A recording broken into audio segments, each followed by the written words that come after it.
जय श्री श्याम दोस्तों, कैसे हैं आप सब। दोस्तों, आज मैं आपसे फिर से बताऊंगी कि नॉर्मल डिलीवरी के लिए क्या क्या करना चाहिए।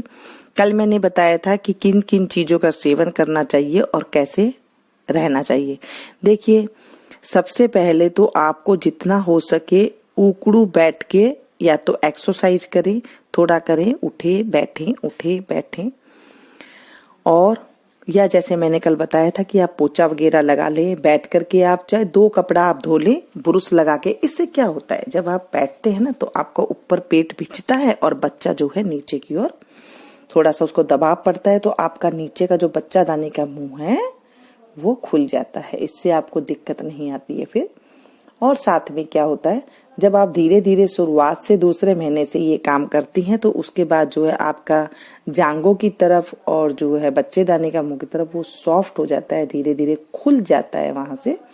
फिर आपको बिल्कुल भी पेन नहीं होता है। कुछ खाने पीने की भी हमें ध्यान रखना होता है, जिससे जो है बिल्कुल आसानी से बच्चा हो जाता है और बिल्कुल भी दिक्कत नहीं होती। दोस्तों, आपने देखा होगा आज भी जो है पुराने जो गाँव में घर में ही बच्चे हो जाते हैं, जो आपने देखे होंगे कई जगह तो। और पहले के जमाने में तो हर बच्चा घर में ही हुआ करता था, कोई दिक्कत नहीं हुआ करती थी।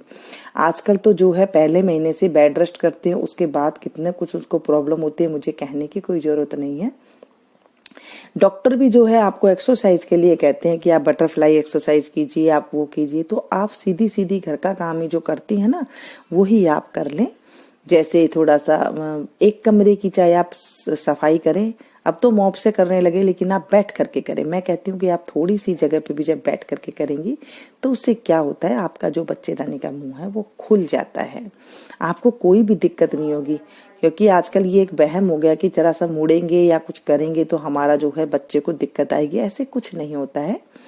बैठ करके आप किसी पट्टे के ऊपर बैठ जाएं, बैठ करके आप जब आप कपड़े को 2 कपड़े को आप रगड़ लें तो भी आपको जो है नीचे प्रेशर होगा, तो आपके बच्चेदानी का मुंह जो है थोड़ा सा धीरे धीरे जो है खुलने लग जाता है।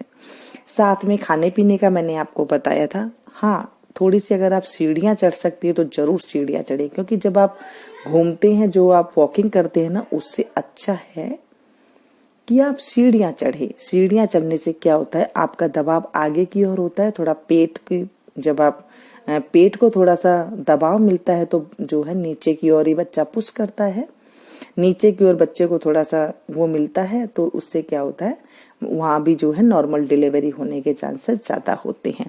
ये नॉर्मल डिलीवरी की छोटी छोटी सी बातें हमारे घर में रेगुलर ही हुआ करती थी। अब तो शायद सारे बच्चे भूल गए हैं, क्योंकि सब अकेले अकेले रहते हैं और ज्यादातर जो है वो कहना भी नहीं मानते। कई बच्चे तो नहीं, हमें जो है ऐसा नहीं करना है, ऐसे भी कह देते हैं।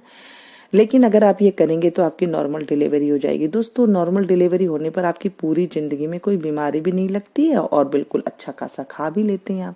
जब ऑपरेशन से बच्चा हो जाता है उसके बाद आपको, जब ऑपरेशन के टाइम तो आपको दर्द नहीं होता, लेकिन बाद में आपको बहुत ज्यादा दिक्कतें होती है।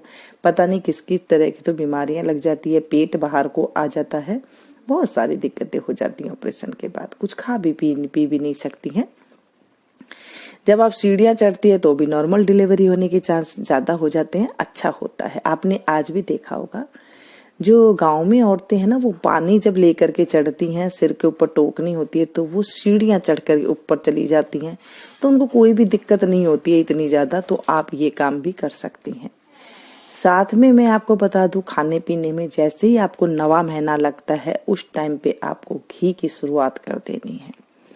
कैसे है, सबसे पहले तो मैं आपको बता दूं, जब आप चूड़ियां डालती है तो आपने देखा होगा जब आप वैसलीन या फिर कोई चिकनी क्रीम लगा देती हैं तो हाथों में चूड़ियां आसानी से चढ़ जाती है ना। ऐसे ही जब आप घी खाती है ना तो आपका बच्चा बिल्कुल चिकना हो जाता है, चारों तरफ से जो उसकी थैली होती है बिल्कुल चिकनी हो जाती है, और फिर जब वो बाहर आता है बच्चा बिल्कुल फिसल करके बाहर आ जाता है, कोई दिक्कत नहीं आती है। जब आप घी नहीं खाती हैं और रूखा सूखा बच्चा होता है तो वो बीच में भी रुक जाता है, बहुत दर्द होता है, उसके बाद जो है बहुत दिक्कत से बच्चा होता है, कई बार तो कट भी लग जाता है, ऐसी भी दिक्कत आती है। तो आप चाहती हैं तो नॉर्मल डिलीवरी हो तो आप 9वें महीना लगे ना, जैसे ही 9वां महीना आपको लगा है, जैसे डॉक्टर ने आपको कह दिया कि 9वां महीना लग गया है, तब से ही आपने जो है घी खाना शुरू कर देना है। रोटी में आपने 2 से 3 चम्मच घी खाना है। सब्जी खा रहे हैं तो भी उसमें आपको 2 चम्मच घी लेना है।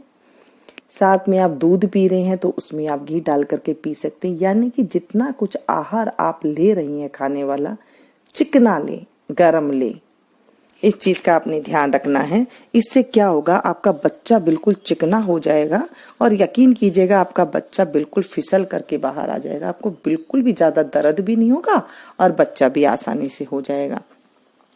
ना आप मोटे होंगे। कहीं आपके मन में है कि हमें घी खाने से मोटापा आएगा, ऐसा कुछ नहीं होता है। जब आप बच्चा होगा और आप आसानी से बच्चा हो जाएगा ना, जब आपको पता लगेगा कि हाँ हमने कितनी अच्छा काम किया था कि हमने घी खाया था। मैं आपको हमेशा पुराने जमाने के तरीके से आपको बातें बताती हूँ।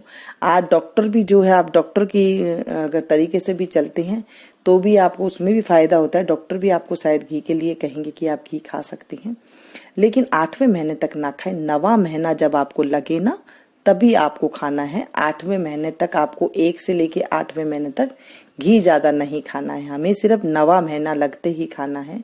इससे क्या होता है कि जो है फिसलन हो जाती है और उसके बाद 9वें महीने के बाद पता नहीं होता है कि 2 दिन, 4 दिन, 10 दिन, 15 दिन, कितने दिन निकलने होते हैं। बस आपको फटाफट से घी खाना शुरू कर देना है। उसके बाद आप देखेंगे कि आपका कितनी अच्छी नॉर्मल डिलीवरी होती है।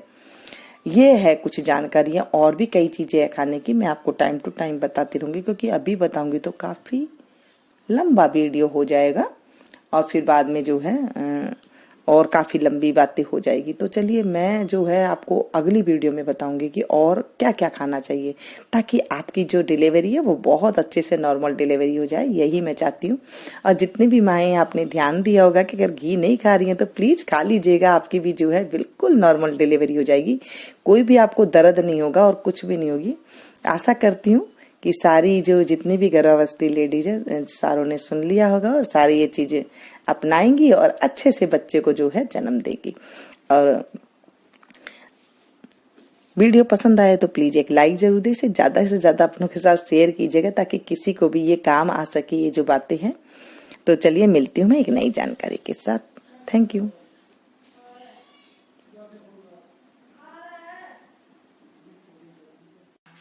जय श्री श्याम।